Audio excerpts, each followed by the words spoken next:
आज की कहानी है सूर्य देव का विवाह विश्वकर्मा की पुत्री संज्ञा से कैसे हुआ। एक बार की बात है, देवलोक के शिल्पकार विश्वकर्मा की एक पुत्री थी। उसका नाम संज्ञा था। वह दिन भर तपती धूप में खेला करती थी। सूर्य की तेज किरणों का जैसे उस पर कोई असर ही नहीं होता था। संज्ञा जब बड़ी हुई तो एक दिन विश्वकर्मा और उनकी पत्नी ने संज्ञा को बड़े मुग्ध भाव से सूर्य को निहारते देखा। यह देख विश्वकर्मा बोले, हे देवी, ऐसा लगता है हमारी बेटी सूर्य पर मोहित हो गई है। देख रही हो कितने मुग्ध भाव से सूर्य की ओर देख रही है। मुझे भी ऐसा ही लगता है स्वामी, विश्वकर्मा की पत्नी ने कहा। सूर्य के सौंदर्य के प्रति संज्ञा का आकर्षण उसकी आयु के साथ बढ़ता ही गया। एक दिन विश्वकर्मा उसे अपने साथ हाथी पर बैठाकर सैर को निकले। अपनी पुत्री को सूर्य की ओर निहारते देख उन्होंने पूछ ही लिया, बेटी, अब तुम छोटी नहीं रही, सोचता हूँ जल्दी ही तुम्हारा विवाह कर दूँ। बताओ किस देव को तुम चाहती हो। पिताजी, आकाश में सूर्य से बढ़कर कोई तेजस्वी नहीं है, संज्ञा ने उत्तर दिया। ठीक है, हम सूर्य के साथ ही तुम्हारा विवाह कराए देते हैं, विश्वकर्मा बोले और अपनी पुत्री को लेकर सूर्य के पास पहुँचे। उन्होंने अपनी पुत्री की इच्छा सूर्यदेव को बताई तो उन्होंने उनका प्रस्ताव स्वीकार कर लिया। वे बोले, आपकी पुत्री मेरे साथ विवाह करना चाहती है, यह मेरे लिए सौभाग्य की बात है, पर इससे यह तो पूछ लीजिए कि क्या यह मेरा ताप सहन कर पाएगी। विश्वकर्मा संज्ञा को एक ओर ले गए और उससे पूछा, सूर्यदेव का उत्तर तुमने सुन लिया बेटी, अब बताओ सहन कर लोगी हर ऋतु में उनका ताप। हाँ पिताजी, संज्ञा ने बड़े विश्वास के साथ उत्तर दिया। कुछ ही दिन बाद संज्ञा का विवाह सूर्यदेव के साथ हो गया। संज्ञा सूर्यदेव के साथ उनकी लोक चली गई। पति के साथ संज्ञा के दिन सुखपूर्वक बीतने लगे थे। फिर उनके यहाँ एक पुत्र पैदा हुआ जिसका नाम रखा गया मनु। अनेक ऋषि मुनि बालक को आशीर्वाद देने आए। यह बालक ज्ञानियों में भी ज्ञानी होगा, ऋषियों ने भविष्यवाणी की। आशीर्वाद सच निकला। जब वह कुछ बड़ा हुआ तो ऋषि मुनियों ने शिक्षा ग्रहण करने लगा। सूर्यदेव और संज्ञा को अपने बेटे पर गर्व था। वे बहुत ही प्रेम से अपने बेटे का लालन पालन करते थे। अचानक एक बार ग्रीष्म ऋतु में सूर्य की किरणें बहुत ही प्रखर हो गई। उनका तेज अपनी चरम सीमा पर जा पहुंचा। संज्ञा की चमड़ी झुलसने लगी। सूर्यदेव ने उसे अपने पास बुलाया तो वह अपनी आंखों पर हाथ रखकर उनके पास पहुंची। सूर्यदेव बोले, संज्ञा, मेरी ओर देखो, तुमने अपनी आंखें क्यों ढक ली है? नेत्र खोलो और मेरी ओर देखो, मैं तुम्हारा पति हूँ। स्वामी, आपके ताप से मेरी आंखें खुल नहीं पा रही हैं, संज्ञा ने कहा। इसका अर्थ तो यह हुआ कि तुम मुझे अपने से दूर कर रही हो। विवाह के पूर्व मैंने तुमसे पूछा भी था कि क्या मेरा ताप सहन कर पाओगी। तुम्हारी सहमति पाकर ही मैंने तुम्हारे साथ विवाह करना स्वीकार किया था, लेकिन अब तुम अपने वचन से मुकर रही हो। सूर्यदेव ने कुछ क्रोधित होते हुए कहा। स्वामी, इसमें मेरा दोष नहीं, संज्ञा बोली, आपका ताप ही बहुत प्रखर है। सूर्यदेव और भी कुपित हो उठे। बोले, सुनो संज्ञा, प्राणवान वस्तुओं को जीवित रखने वाला मैं ही हूँ, परंतु तुमने मेरी ओर से आंखें बंद कर ली, अतः तुम्हारे गर्भ से जो बालक उत्पन्न होगा वह यम होगा। यम अर्थात मृत्यु का देवता। संज्ञा वहाँ से भाग जाना चाहती थी, लेकिन बच्चों का मोह उसे विवश किए हुए था। संज्ञा एक सहचरी थी, उसका नाम था छाया, जो हुबहू संज्ञा की ही प्रतिलिपि थी। उसने इस विषय में छाया की मदद लेने का निश्चय किया। उसने छाया को बुलाया और अपनी समस्या बताई। सुनकर छाया बोली, मुझे क्या करना होगा? तुम संज्ञा बनकर मेरे पति के पास जाओ और उनकी पत्नी और मेरे बच्चों की माँ बनकर वहाँ रहो, संज्ञा ने कहा। उन्होंने मुझसे पूछताछ की तो कहना मैं संज्ञा हूँ, भेद मत खोलना। यह सब मैं करूँगी, लेकिन मेरी एक शर्त है। सूर्यदेव कभी मुझ पर बिगड़े या श्राप देने लगे तो मैं सारा भेद खोल दूंगी, छाया ने कहा। ठीक है छाया, अब जाओ और मेरे बच्चों को संभालो। तुमने मुझे बहुत ही कठिन काम सौंपा है संज्ञा, फिर भी मैं भरसक प्रयास करूंगी, छाया बोली और वहाँ से चली गई। उसके जाने के बाद संज्ञा सोचने लगी, मैं मायके जाती हूँ, माँ और पिताजी मुझे देखकर प्रसन्न होंगे। मैं कुछ समय वहाँ रहूँगी, परंतु पिताजी कहेंगे स्त्री की शोभा पति के घर रहने में ही है। ऐसे ही विचारों में उलझी वह मायके को चल पड़ी। रास्ते में उसके मस्तिष्क में उलझनें टकराने लगी। वह सोचने लगी, पिताजी जब मुझे लौट जाने को कहेंगे तब मैं जंगल में चली जाऊंगी। संज्ञा अपने मायके पहुंची। पिता ने उसका बड़ा सत्कार किया। बोले, आओ बेटी, सब कुशल मंगल तो है? नहीं पिताजी, आपने ठीक ही कहा था, ग्रीष्म ऋतु में मैं सूर्यदेव का ताप सहन न कर सकी। संज्ञा कुछ दिनों वहाँ सुख से रही।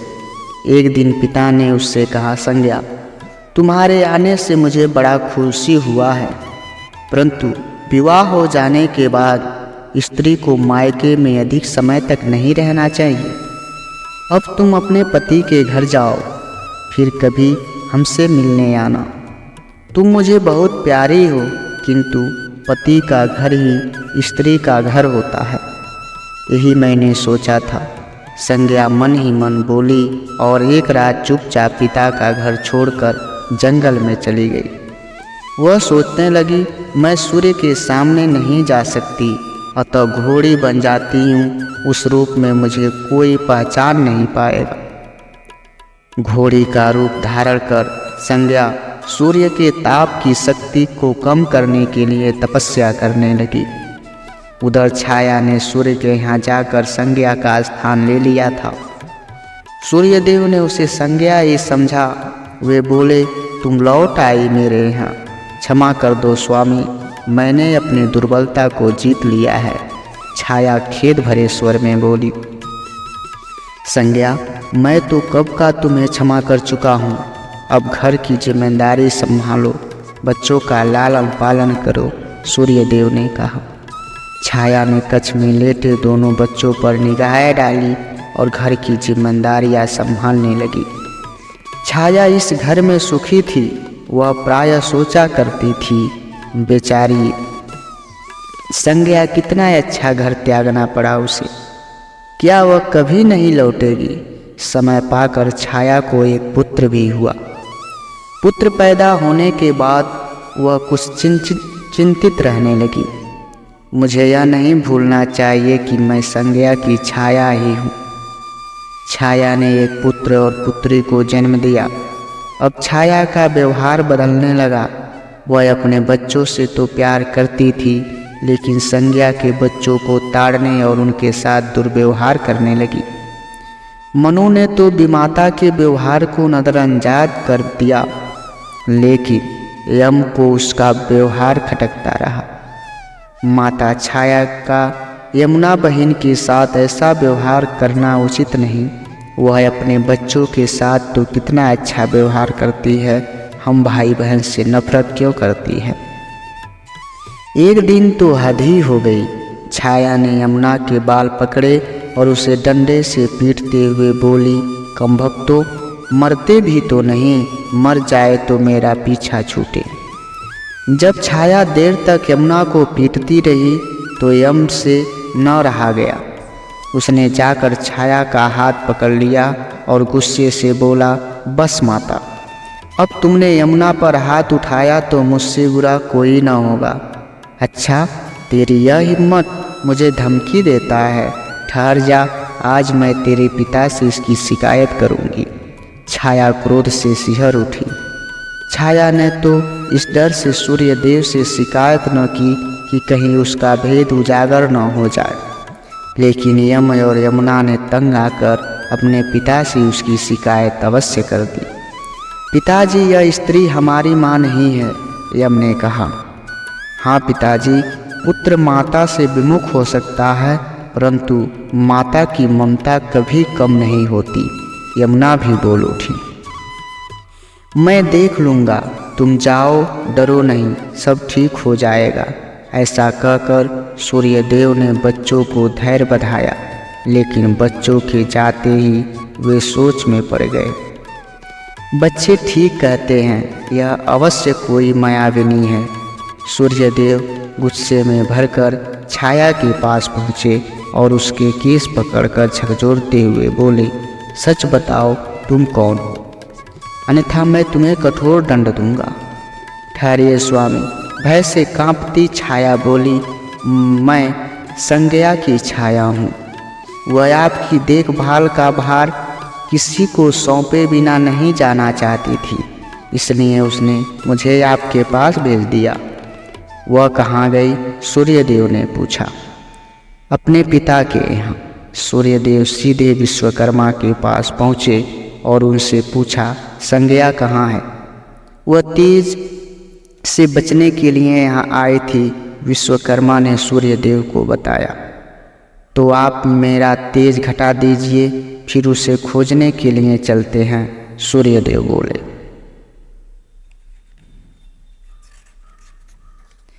विश्वकर्मा ने सूर्यदेव के तेज का 8वां भाग छांट दिया, जिससे उनका तेज घट गया। फिर वे संज्ञा को खोजने निकले। उन्होंने राहगीरों से पूछताछ की, तुमने इधर कोई घोड़ी देखी है? हाँ, एक विलक्षण घोड़ी को हमने नदी के पास विचरण करते हुए देखा है, राहगीरों ने ऐसा बताया। उसमें विलक्षण क्या बात है? वह घोड़ी मानवी भाषा में बोलती है देव। तब तो यह अवश्य ही संज्ञा होगी, सूर्यदेव बोले। सूर्य घोड़ी के निकट पहुँचे और कहा, संज्ञा, मैं सूर्य हूँ, तुम्हारा पति। अब यह घोड़ी का रूप त्याग दो। जब तक मेरी मनोकामना पूरी न होगी, मैं यह रूप नहीं त्यागूंगी, घोड़ी बनी संज्ञा ने उत्तर दिया। तुम्हारी मनोकामना तो पूरी भी हो गई, सूर्य ने कहा। सूर्यदेव ठीक कहते हैं बेटी, विश्वकर्मा बोले। मैंने इनके तेज का 8वां भाग छांट दिया है।